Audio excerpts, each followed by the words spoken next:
Hola, somos Data Nook, un podcast donde hablamos de transformación digital. Bienvenido. Buenas tardes, estamos nuevamente en Datanook. Hoy estamos con Jefferson. Sí. Jefferson, bienvenido a Datanook. Para arrancar, ¿cómo te presentarías ante una audiencia AIC de Latinoamérica que aún no te conoce? Bueno, inicialmente diría que soy profesor arquitecto, profesor de la Universidad Central de Venezuela, investigador igualmente. Soy docente en el área de proyectos, diseño y taller de proyectos y en unas asignaturas llamadas Introducción al BIM. ¿Sí? No es la única universidad en la que laboro, también estoy como profesor en la Universidad Católica Andrés Bello y doy pasos en algunas otras universidades a nivel nacional o a nivel digamos, local en la capital de Venezuela. Ok. Eres arquitecto, docente, investigador y especialista, bien como nos cuentas. ¿Sí? ¿Cómo terminan conviviendo estos cuatro roles en una misma carrera y en el día a día? Mira, con mucho trabajo. Es que en realidad la cosa en Venezuela resulta que tienes que tener muchas competencias para hacer todas las cosas que haces. En principio, claro, todas son un poco, de alguna manera, parciales. No todas están enfocadas específicamente. Mi tiempo no está enfocado siempre en todo, en cada una de esas cosas específicas, pero desarrollo parcialmente todas, teóricamente. Entonces, eventualmente soy docente, tengo unas horas laborales docentes, luego estoy de unas horas de investigación, luego estoy otras horas como consultoría BIM, en este caso especialista BIM en algunos de los proyectos que estamos desarrollando, tanto en la investigación como en el ejercicio profesional. Y bueno, así vamos bandeando un poco, de alguna manera, todos estos roles, ¿no? Ok. Has trabajado en proyectos arquitectónicos para instituciones públicas y privadas. Sí. ¿Qué diferencias reales encuentras al aplicar BIM en cada contexto? Mira, yo creo que más que diferencias hay mucha similitud entre las dos. Y es que, aunque se está desarrollando el BIM en Venezuela y estamos apuntando a una optimización, digamos, y normalización de los productos BIM o del desarrollo BIM, todas tienen algunas limitaciones en este caso, algunas normativas, otras más operativas, pero las dos eventualmente tienen sus digamos, restricciones sí, algunas Sí. restricciones en general. Entre ellas, bueno, que por un lado, que los clientes, por ejemplo, en el sector privado, que los clientes entiendan para qué y por qué es necesario la implementación BIM en cada uno de sus proyectos. Y por el otro lado, en el tema de las instituciones públicas, bueno, el tema tiene que ver con la formación o con esa iniciación a adoptar los sistemas como parte de un sistema público también normalizado, regularizado, podríamos decirlo de alguna manera. ¿Cómo va el avance en BIM hoy en día en Venezuela? Eh, yo diría que está avanzando, no está implementado en su totalidad, pero está de alguna manera proyectándose a incorporarse normativamente. Hasta hace un par de años ya se estaban desarrollando la normativa BIM, en este caso, la normativa general.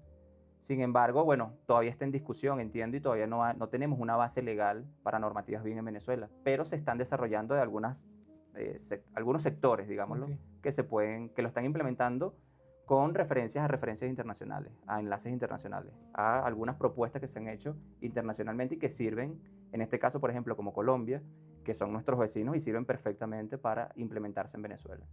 O sea que también se está tomando un rol como el de Perú, ese cambio que hubo en cómo está implementando en cada uno de los países y que Perú cogió una de las partes de la vanguardia cuando se volvió política.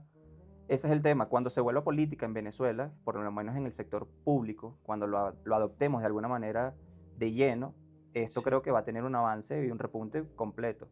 Sin embargo, ahorita, bueno, hay ciertas limitaciones que tienen que ver con eso. No está la normativa todavía o debidamente formalizada, no está del todo discutida, sin embargo, hay un avance que yo diría que está muy próximo a culminarse. Entonces, una vez simplemente eso, yo creo que ya la pista de carrera estará abierta para todos prácticamente. Ok. Para todos y para todo tipo de proyecto, por cierto, de cualquier índole. ¿Y los profesionales cómo están? O sea, viendo que va a haber este cambio proyectado a unos años, ¿cómo ves los profesionales día a día hoy para ese cambio? ¿Si está en su preparación o...? Sí, mira, eventualmente como docente, que laboro en dos de las instituciones más importantes del país, la Universidad Central de Venezuela y en este caso la Universidad Católica Andrés Bello, las dos tienen incorporado, por lo menos en el sector de arquitectura, en las escuelas de arquitectura, tienen incorporado formación BIM. Sin embargo, una formación, digamos, introductoria, que tiene que ver más con modelado, más con el entendimiento de cómo formar profesionales para ejecutar un proyecto Ujú. muy sencillo, digámoslo así, dependiendo de las necesidades en este caso, claro. Pero no hay especializaciones específicas como tal. Hay algunos másteres, hay algunas instituciones que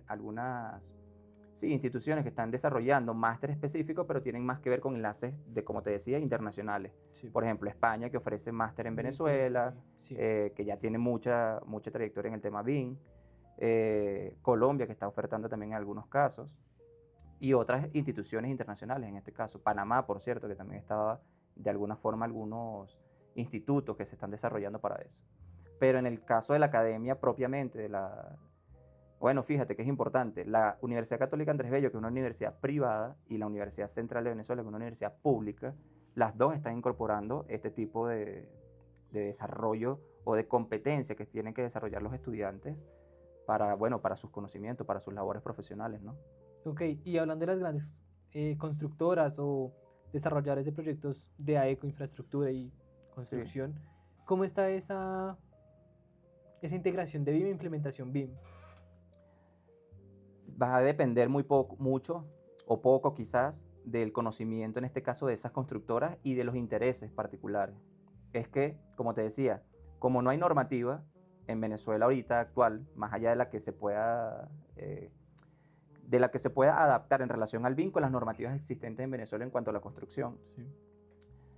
dependerá de cada empresa, en este caso, y de cada constructora, cómo adopta el BIM, si es que lo adopta, porque la mayoría no lo adopta, y ahí es donde siempre suele haber digamos, toda la resistencia en relación a los tiempos, a los costos, etcétera, etcétera, etcétera, todo lo que ya sabemos que deriva de un proceso que no esté bien planificado, ordenado y gestionado, Claro. digamos, en la construcción, ¿no? Pero en este caso, las empresas privadas, por el lado privado, creo que hay mucho más repunte en relación y uso en relación a las empresas privadas con el BIM que con la parte pública. Pero en este caso, lo que me he dado cuenta en varias de las instituciones, digamos, empresas privadas, la forma en la que lo llevan siempre llevan el tema BIM simplemente a un modelado. No tienen una gestión de procesos adecuadamente planificada, adecuadamente ordenada, de manera tal que eso repercuta en lo que tiene que ver con costos, con todas las dimensiones que sabemos que abarca, en este caso el tema BIM, ¿no? Ok, sí, realmente es que en Colombia pasa mucho más eso. O sea, Sí, nuestra punta es de la parte privada claro. y ahora está haciendo toda parte de la tema pública. Cuando pasaste a diseñar, de diseñar a coordinar y gestionar proyectos, ¿qué fue lo primero que te obligó a desaprender? Mira, que prácticamente los procesos son distintos. O sea, primero hay que dedicarle tiempo a planificar, a entender cómo va a ser todos los procesos y luego a dibujar o a simplemente a ser un diseñador como tal. En el lado del diseño, bueno, todos tenemos unas fantasías por hacer y por deshacer. Sí. Sin embargo, por el lado de la planificación y de la gestión, tiene que ver con una cosa mucho más ordenada y estructurada que por el lado creativo, digamos, del arquitecto diseñador, ¿no? Pero tuve que desaprender a ser ese arquitecto diseñador para meterme a ser un arquitecto mucho más consciente de las etapas constructivas y consciente de las etapas de los procesos de construcción de una edificación o de cualquier producto que se quiera realizar con estas, digamos, estas metodologías o la implementación de estas estrategias de alguna manera o generar estrategias de alguna manera para la construcción. Ok. Trabajas en levantamiento digital combinando BIM y fotogrametría. ¿Sí? ¿Cuándo conviene cada técnica y cuándo es mejor combinarlas? Mira, en este caso, eso tiene que ver, o esa experiencia específicamente tiene que ver con una investigación que estoy desarrollando en este momento en la Universidad Central de Venezuela, que tiene que ver la integración entre fotogrametría, BIM y GIS. Sí. Los sistemas de información geográfico como base, digamos, como la escala del urbanismo, la escala urbana, con múltiples capas que seguramente, bueno, se irán complementando y se irán sumando capas adicionalmente de información. Luego tenemos el modelado, en este caso, que tiene que ver, como es un proyecto de investigación para registro, digitalización y restauración de edificios patrimoniales, de edificaciones patrimoniales. Entonces, en este caso entra el modelado como levantamiento específico, geométrico, de cada una de estas edificaciones. En este caso es un poco acotado porque no estamos abarcando toda la ciudad universitaria estamos abarcando parte de un conjunto del conjunto central de la Ciudad Universitaria de Caracas, que es el más importante además, como patrimonio mundial de la humanidad. Y luego estamos incorporando, o yo diría que se incorpora el tema fotogramétrico con vuelos de drones que tenemos que hacer para unir las tres capas, en este caso. Los vuelos aéreos, que nos van a dar una visión y unos resultados, digamos, unos objetivos específicos en relación a los vuelos y a las estructuras que se puedan generar, modelos 3D, nubes de punto, etcétera, etcétera. Eso, incorporarlo o hacer el match, en este caso con el tema de las edificaciones, digamos, geométricas, los levantamientos geométricos, y luego eso superpuesto o todo integrado en una capa GIS que nos permitirá hacer evaluaciones, en fin, tratar de explorar todas esas lógicas. Es para nosotros ese interés de la investigación, ver cómo se integran las tres en un proyecto, pero además patrimonial en este caso, ¿correcto? Ok, sí, es bastante interesante ese alcance de las tres tecnologías en una sola. Bueno, eso por decirte perdón que te interrumpa, Dale. en ese caso, eso por decirte en este caso que es un proyecto patrimonial, pero luego lo estamos incorporando básicamente la misma estructura, solo que estamos tratando en otra investigación. Tengo 2 investigaciones en paralelo que se están desarrollando básicamente con la misma lógica, que tiene que ver con intervención en barrios, lo que llamamos nosotros barrios en Venezuela. ¿Barrios hace referencia igual a barrios acá o a qué? Digamos que son intervenciones informales de sectores populares, de personas populares que van como haciendo autoconstrucción en sectores Ya. con algunas limitaciones o algunas condiciones específicas. Ya. En este caso, ese proyecto que estamos desarrollando, lo estamos desarrollando en un barrio que está en las laderas de una quebrada. O sea, tiene problemas de humedad, tiene problemas de alcantarillado, aguas sucias, de aguas servidas en este caso. Tiene problemas de infraestructura específicamente, de inundaciones cuando hay estos periodos de lluvia en Venezuela que son importantes además y están siempre acotados y limitados.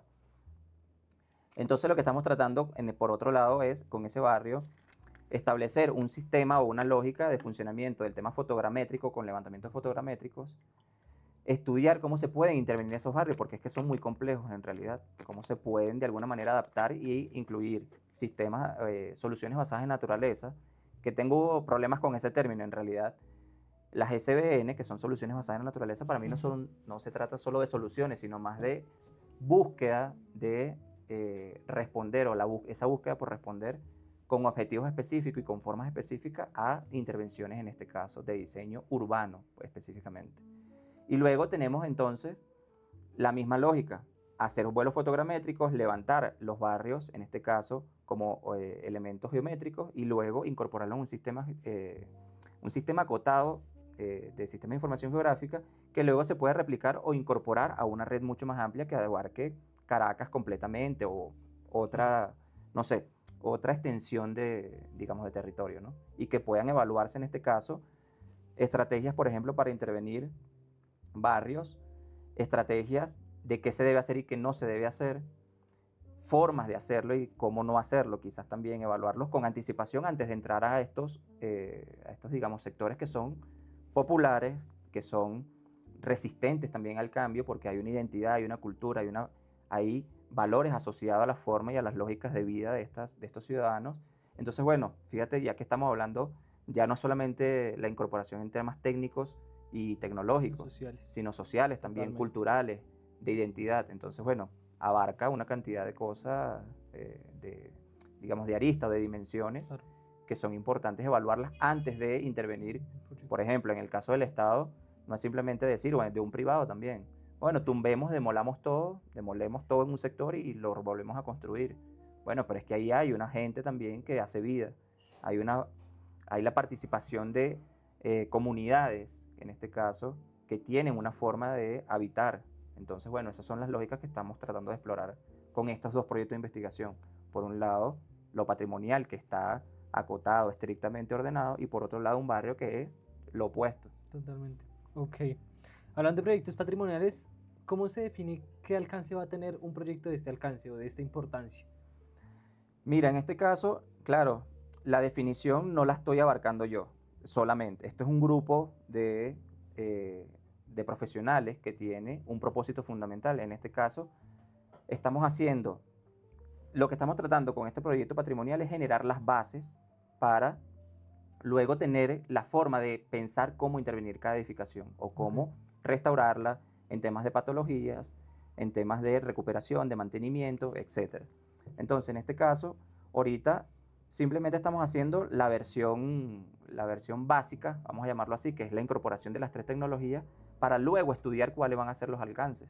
En este caso tenemos un proyecto fundamental que le estamos dando, digamos, el objetivo con el que queremos iniciar todo este proceso o toda esta integración es el estudio de patologías de fachadas o el estudio de fachadas y sus patologías en este caso.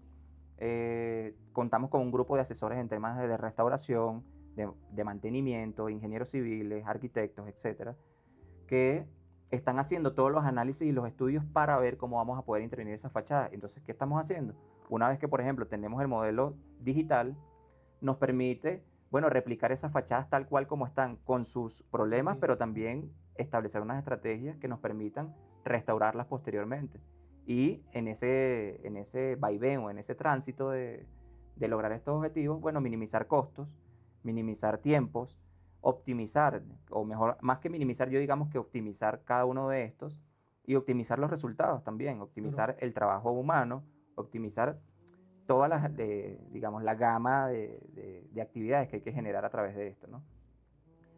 Y luego, cosa importante que quizá hay que mencionar es que tenemos un plus o que estamos tratando de desarrollar en este tema tecnológico justamente con el tema de las fachadas, es que contamos con algunos programadores, inclusive ingenieros que son, en este caso, un ingeniero eléctrico, pero que también programa, que estamos desarrollando un sistema en el cual con software, con algoritmos, a través de una fotografía, por ejemplo, pudiésemos determinar cuál es la cantidad de tonos de colores, en este caso, que puede tener una fachada. Por ejemplo, en este caso estamos hablando de mosaiquillos. El nombre que nosotros utilizamos son teselas, pero que son estas piecitas de centímetro por centímetro o 2 por 2 que tienen distintos colores. Y en este caso, esas fachadas en la ciudad universitaria de Caracas, la mayoría de las fachadas tienen estos mosaiquillos. Claro. Y claro, no son unicolor, tienen variaciones. Entonces, claro, con esto nos permite, bajo estos software que se están desarrollando, nos permiten evaluar cuánto porcentaje de cada color hay y hacer un paneo general. Quizás 20% de una, 30% de otra, 15% de otra, y así luego uno puede decir a una casa de desarrollo de estas teselas, decir, mira, una casa que las confecciona, decir, mira, necesitamos tales proporciones de colores en esta malla, claro, para restaurar tantos metros cuadrados de fachada. ¿Sí? Qué interesante. Y para una persona que quiera entrar en todo el mundo de HBIM o patrimonio con BIM, ¿cuál sería ese consejo que le puedes dar? Mira, lo primero es estudiar. Es que lo que nos estamos dando cuenta de esto es que no hay ningún tipo de desarrollo si no tenemos primero los conocimientos. Y esto, claro, saco mi lado docente de alguna manera, más que el profesional, porque el profesional diría, bueno, yo necesito esto, lo quiero ejecutar y ya, y todo eso se traduce en un propósito o un objetivo, pues, vamos a llamarlo así. Pero, claro, para restaurar o para intervenir edificaciones patrimoniales, tienes que saber de patrimonio, tienes que saber de restauración, tienes que saber de tecnologías, tienes que saber de procesos históricos, tienes que saber de historia. Entonces, claro, es un proceso, por eso es que en la universidad, por lo menos en nuestro caso, hay maestrías enfocadas directamente en estos procesos de restauración se me fue la palabra, de restauración del patrimonio en general, restauración y reconstrucción del patrimonio. Entonces, claro, lo primero que tiene que hacer es estudiar y luego a eso hay que sumarle todo el tema tecnológico que estamos asociando ahora, que es el tema de todas las casas de software que hay, todas las tecnologías asociadas, equipos que, por ejemplo, están saliendo los drones, están saliendo la inteligencia artificial, que ahora también hay que incorporarla de alguna manera. Habría que empezar a desarrollar estas tecnologías, ¿no? Y ver cómo la incorporamos en estos casos. Nosotros la estamos incorporando en lo que te decía anteriormente. Bueno, ese software que estamos tratando de desarrollar o esa aplicación, queremos incorporar inteligencia artificial, bueno, para que capaz también nos ayude a predecir cosas, claro, problemas, qué sé yo, soluciones que podamos aportarle al mundo del patrimonio. Pero no me queda otra que decir que simplemente hay que estudiarlo. Es que hay que prepararse académicamente y con eso se va llevando el proceso también profesional. Claro. Pasando al siguiente bloque, ¿cuál es en el tema de la interoperabilidad el cuello de botella más grande que ves hoy y que ves trabajando día a día en Venezuela? Es exactamente este, es que como no existe un método claro entre cómo vamos a operar entre distintas casas de software, cómo vamos a operar entre distintos métodos, bueno, el cuello de botella se traduce en que hay que irlo desarrollando uno mismo mientras no haya como una receta, ¿no? Sí. Que tampoco nunca va a haber una receta, pero siempre habrán interpretaciones. Pero en este caso, todo lo estamos haciendo como en un aprendizaje autodidacta, porque también la tecnología está avanzando Muy a rápido. una velocidad en la que no somos capaces de responder como humanos. Sí. Y habrá que en ese proceso, que ese es el otro cuello de botella, diría yo, o esa otra limitación, que es que salen ahora con inteligencia artificial, seguramente en algún momento se van a desarrollar mucho más rápido esas integraciones Claro. que las que estamos haciendo ahorita de alguna forma manual. Claro, uno dice, bueno, agarro un software de tal tipo, agarro otro software de tal tipo y trato de hacer alguna gestión que el resultado de uno y el resultado de otro me operativice Claro. un tercer software o un resultado específico. Pero en este caso no es así, en este caso todo lo estamos haciendo de alguna manera manipulando y tratando de generar esas bases o esas premisas fundamentales para intervenir o para hacer este flujo interoperable. Claro, Sí. por supuesto que existen extensiones que son interoperables entre software, existen software que son interoperables entre ellos mismos, Sí. existen todo el tema de plugins, etcétera, etcétera. Pero en este caso, siempre todo queda a la merced, digámoslo así, de cada proyecto. Cada proyecto Claro. es distinto, amerita lógicas distintas, formas de funcionar distintas y de operar distinto también. Entonces, claro, hay muchas limitaciones en ese sentido, pero creo que con la tecnología actual todo se puede, además, todo termina encauzando en un propósito. Si tenemos claros los objetivos y sabemos cómo más o menos tratar de definirlo, utilizar e interoperabilizar todos estos objetivos, todos estos productos, es muy sencillo teóricamente. Ok. Claro, perdona que te Dale, dale. interrumpa.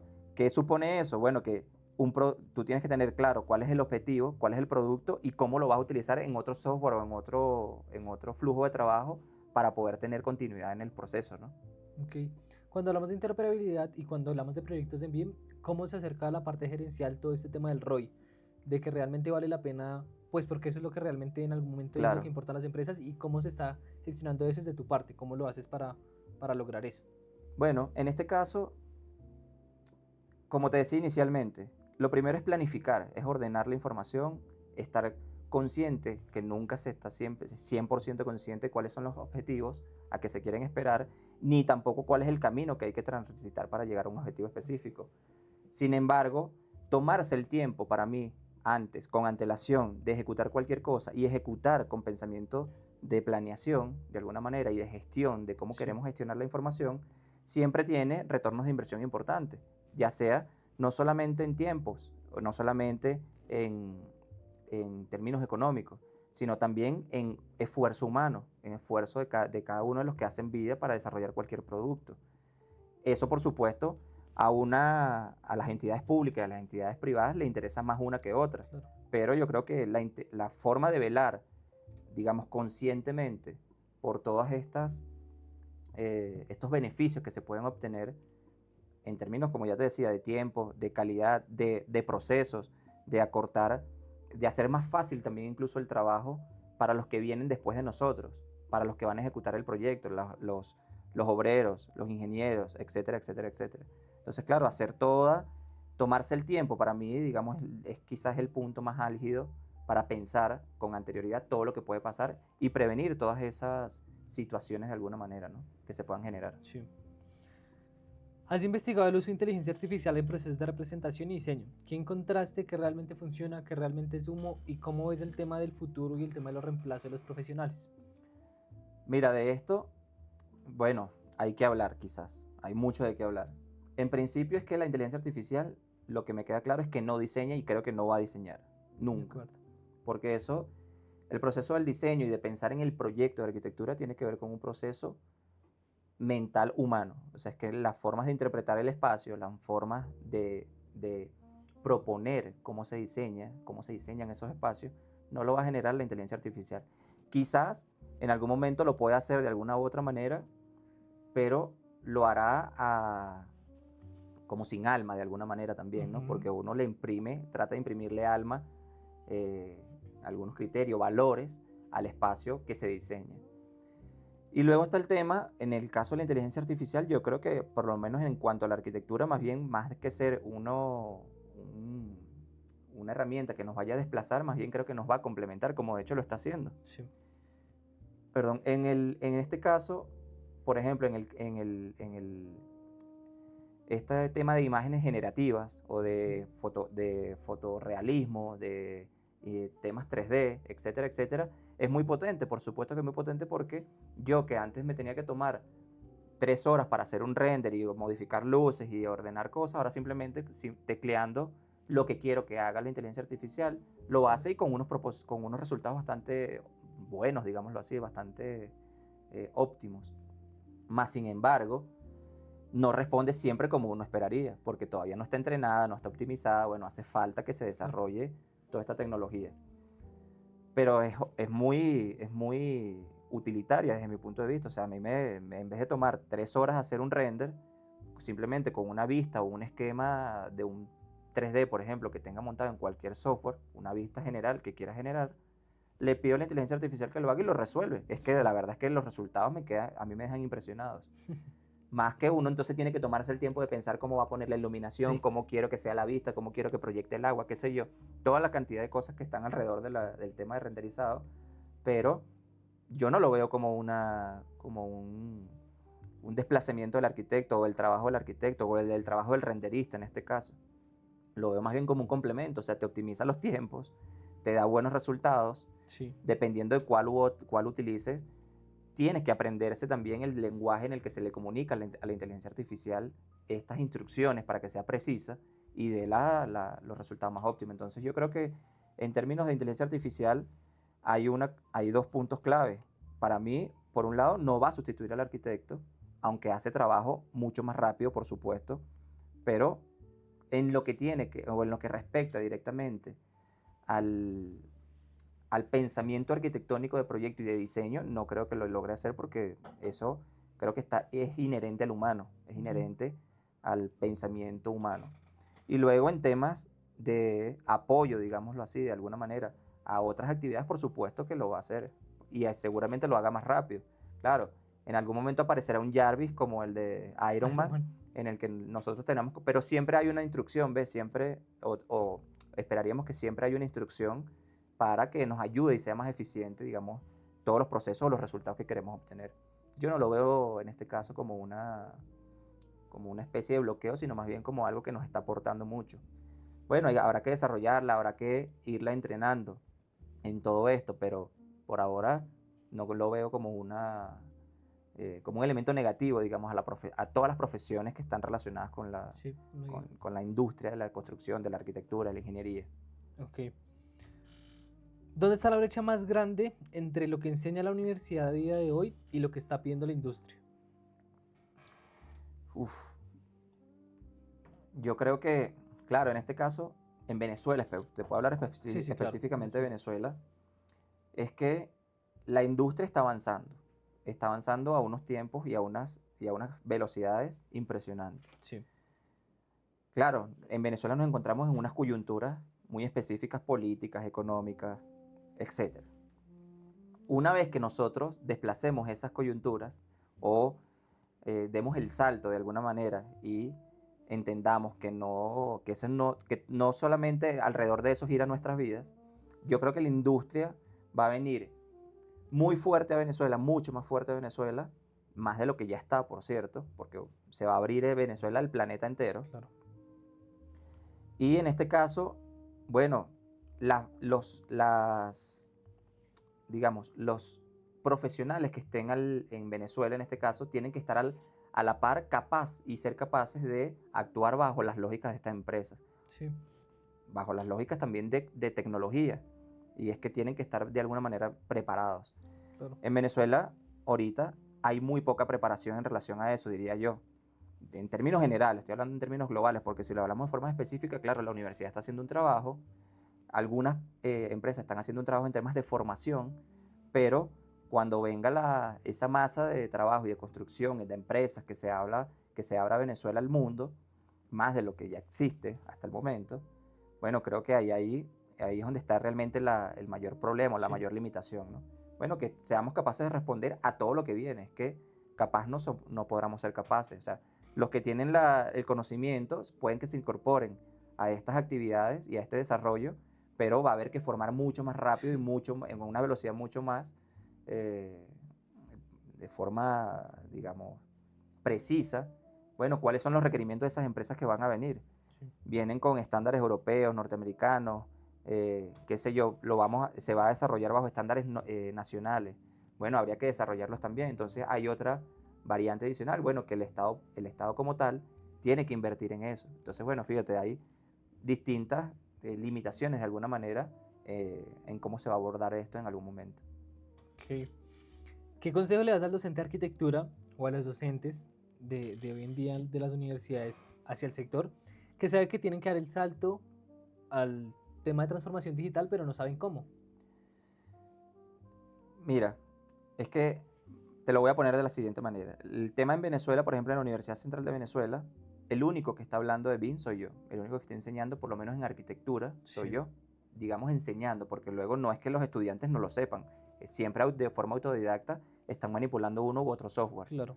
Pero ¿qué no están haciendo? No están llevando un método, no están llevando una forma de ordenar la información, no están llevando todo lo que sabemos que implica BIM como tal, como metodología BIM, y que se pueden ir, digamos, adaptando, pero los estudiantes simplemente lo ven como modelado con un software uno u otro específicamente.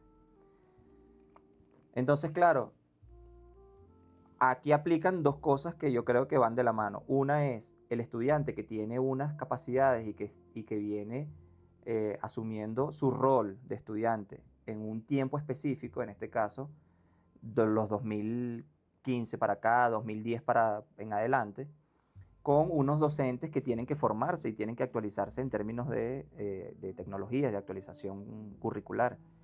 Hay actualización curricular ahorita en el tema, por lo menos de la Ciudad Universitaria de Caracas, de la UCB, en términos de inteligencia artificial, por ejemplo. Sí. Pero es más para asociar a la investigación, es más asociado al tema docente específicamente. Pero ese choque entre las dos generaciones o entre las generaciones que existan es el que realmente me parece que habría que diluir de alguna manera. Los estudiantes que vienen estudiando a una velocidad y utilizando inteligencia artificial y utilizando información muy rápidamente, información digital, y muchos profesores que, bueno, están formados en otros tiempos y tienen otros métodos y otras formas de ver la docencia y de dar docencia también. Entonces, para mí la limitación específicamente está allí, sí, entre ese choque de generaciones. En este caso, yo lo que diría es que los profesores, bueno, hay que incorporar también profesores más jóvenes quizás, de manera que sean un poco más contemporáneos y actualizados en términos de tecnología, de información digital, y que los profesores que ya tienen una trayectoria, una experiencia que no es descartable, eso es lo que más importa de alguna u otra manera, bueno, tendrían que hacer ese enlace para ver cómo articular entre su experiencia y estas nuevas formas también de actuar, digamos, en todos los procesos. Y más con tecnología, es que el tema tecnológico ya lo traen los jóvenes en la sangre, mientras que quizás mi generación estaba en un periodo entre que, bueno, la tecnología estaba avanzando, pero todavía estábamos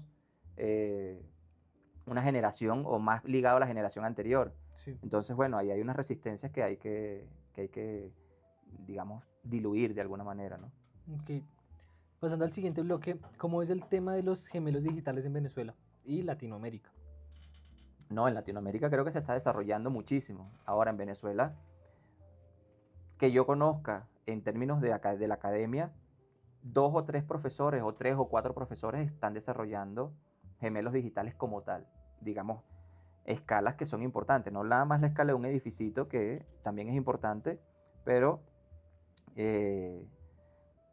lo vemos como la pieza, Sí. digámoslo así, de alguna u otra manera, una pieza que está en un conjunto y que no hay que olvidar, que estamos en un recinto, que hay gente, que hay unas variables que están siempre vinculadas a esos gemelos digitales que se puedan hacer.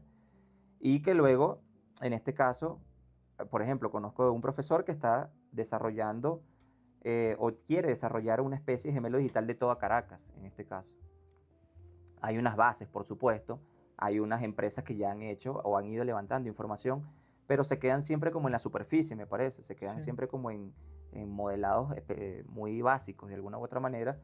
Sin embargo, en Caracas específicamente creo que somos pocos los que estamos haciendo digital twins en este, y también, porque fíjate, mi proyecto está acotado en la ciudad universitaria de Caracas, que ya eso es importante, ya eso es una escala, son más de 150 hectáreas, si no me equivoco en los números. Entonces, claro, yo lo estoy acotando todavía a un poquitito más, a un conjunto de 5 edificaciones, que es el conjunto central de la Sí. Universidad Central de Venezuela, que además es el conjunto más importante en toda la ciudad universitaria de Caracas. Y luego, bueno, seguramente habrán empresas, habrá gente que está haciendo gemelos digitales.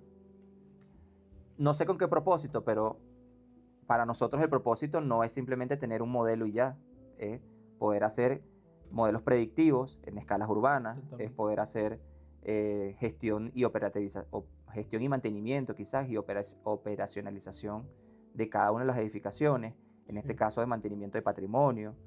Quizás ese mismo método nos sirve para expandir un poco más el área, digamos, de afectación o de intervención que queramos hacer, de estudio, pero para nosotros no es solamente verlo como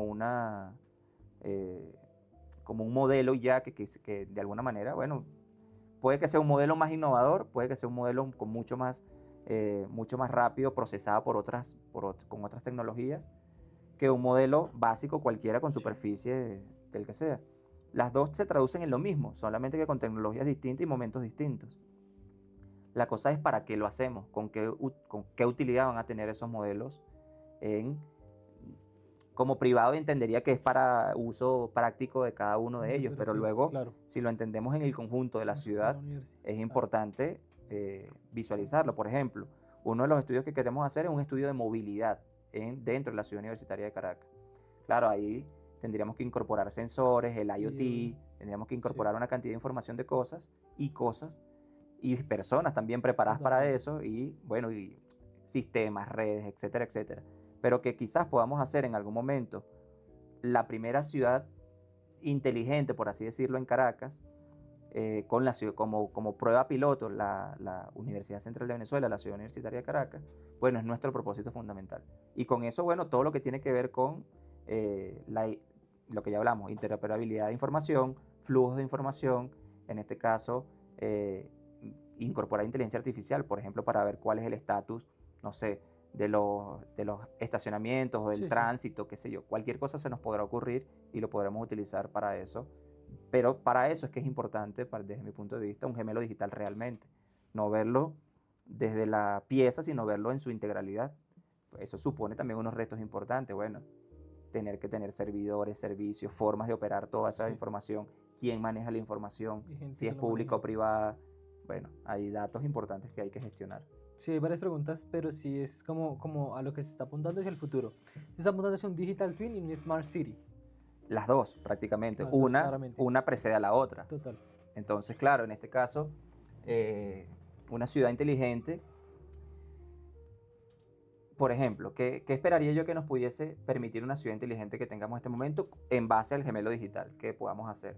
Bueno, que si alguien quiere vender un lote de tierra o un lote o una edificación específicamente, los procesos burocráticos que eventualmente resultan de una compraventa de una edificación no sean tan engorrosos, sino que simplemente sea, bueno, sabemos quién es, sabemos quién tiene la propiedad, sabemos que sea quizás también pública la forma en la que se hacen esas transacciones. Eso limita actos de corrupción, limita actos de todo tipo. Entonces quizás esos son métodos que se pueden implementar en un futuro, pero esa es la expectativa. Ahorita tenemos que sembrar las bases, que es lo que estamos tratando de hacer, bueno, para ver cómo eso funciona y para encontrarnos con limitaciones, con retos, para encontrarnos con soluciones que quizás sean novedosas o no. A lo mejor hay que volver atrás y decir, mira, esto no es lo que esperábamos. Claro. Claro, si eso pasa es porque también a lo mejor metodológicamente o de alguna manera estaba mal desarrollado, planteado el objetivo o la forma en la que queríamos hacer las cosas. Pero bueno, de eso se trata, explorar. Ok. Para cerrar, tengo dos preguntas más. La primera es, ¿cuál es el consejo que le das a los estudiantes que están saliendo, arquitectos, ingenieros, recién egresados y quieren entrar a todo este mundo del BIM? Lo primero es que no le tengan miedo, más allá. Ya sabemos que los estudiantes aprenden de forma autodidacta, por ejemplo, un Sí. software y lo van a hacer siempre, siempre va a pasar así. Claro, el tema del BIM es que tiene incorporado una serie de elementos que quizás no sean tan atractivos para los estudiantes más jóvenes. Leyes, normativas, ISOs. ISOs, entendimiento lógico, criterios que tienes que ir desarrollando. Sí. Bueno, pero no tenerle miedo es el primer paso que hay que hacer y enfrentarse a la cosa. Claro, dependerá de las capacidades de cada uno, cómo lo va articulando y aprendiendo una u otra cosa. Pero eso nunca tiene que ir desasociado a la información, por más que uno autodidacta lo pueda tratar de asumir de alguna manera, Sí. siempre tiene que ir de la mano de quien sabe. Entonces, yo lo que promuevo en este caso siempre es la educación. De alguna u otra manera tenemos que ser educados para luego ese espíritu autodidacta, ese espíritu de aprender, de aprendizaje, bueno, se desarrolle con mucha más precisión, ¿no? Ese sería mi primer consejo. Y quizás un segundo consejo, en este caso, que también tiene que ver con el miedo, que es que no necesariamente siempre tienes que tener todos para empezar. Por ejemplo, algunas veces decimos, no, que yo tengo que tener un computador súper potente o con unas capacidades específicas para aprender un software, y la verdad es que no. La verdad es que necesitas es iniciar. Una vez que inicies, el proceso se va abriendo, te vas buscando las soluciones. En este caso, por ejemplo, yo te lo doy desde mi punto de vista, o en mi caso particular en este caso. Cuando era más joven, yo no tenía las herramientas para desarrollar todo el aprendizaje que quería hacer, pero lo que sí iba haciendo era investigando cómo funciona, para qué funciona, qué es lo que necesito, Claro. qué se necesita, y luego cuando me tocase la oportunidad, bueno, tengo un software un hardware que utilizar, un software que utilizar, y ahora tengo el conocimiento más o menos guiado o inducido por ese tiempo que le estuve dedicando con antelación a entender cómo funcionan las cosas. Sí. Entonces, claro, primero tienes que dedicarte ese tiempo a saber qué te gusta, qué quieres, cómo lo quieres ejecutar y tratar de ir por ese camino sin miedo a que no siempre nos van a enseñar todo tampoco. O sea, siempre muchas de las cosas que aprendemos, las aprendemos haciéndolas, las aprendemos desenvolviéndonos en el sistema. Y con esa creatividad y con ese desenvolvimiento, cosa que no va a ser la inteligencia artificial, es que logramos tener soluciones que quizás sean más eficaces, en algunos casos por espontaneidad, en algunos casos por un momento de brillantez, una eureka, pero en otro caso, bueno, porque has ido estudiando el tema y de forma inducida has ido llegando a unas lógicas de transformación, de resultados óptimos al que querías llegar. Okay. Y como última pregunta, ¿qué viene para Jefferson en el futuro? Mira, en este caso, no lo sé, no sé qué me depara el futuro, todavía no tengo esas capacidades, pero esperaría que pudiésemos incorporar con mi apoyo, yo incorporarme de alguna manera al ámbito profesional mucho más especializado en Venezuela, hacer quizás algunas consultorías, apoyarme en equipos como los colombianos, por ejemplo, que veo que tienen mucha experiencia, tienen mucha trayectoria, tienen muchas capacidades y ese espíritu también de apoyar y aportar Sí. a los venezolanos en este caso a mí que me recibieron muy cómodamente aquí en Colombia y muy amablemente, además, cosa que estoy agradecido. No sé, no te puedo decir qué me depara específicamente, seguiré haciendo docencia, seguiré haciendo investigación y seguiré buscando los medios en este caso para aportar desde la perspectiva venezolana, desde los criterios de la arquitectura en Venezuela, soluciones o que puedan incorporar BIM, que puedan incorporar inteligencia artificial y que por el lado profesional, bueno, podamos compartir algunas experiencias en este caso, ¿no? En este caso como países hermanos, que además el vínculo que tenemos más directo, bueno, pudiésemos decir que estamos con Brasil, pero no nos comunicamos igual, entonces siempre hay una resistencia. Nada, yo creo que ese sería digamos, mi norte más próximo, hasta que tengamos la oportunidad de descifrar el futuro. ¿Listo? Eso sería todo. ¿Sí? Esto fue Data Nuke. Nos vemos en otro episodio. No olvides seguirnos en todas nuestras redes sociales.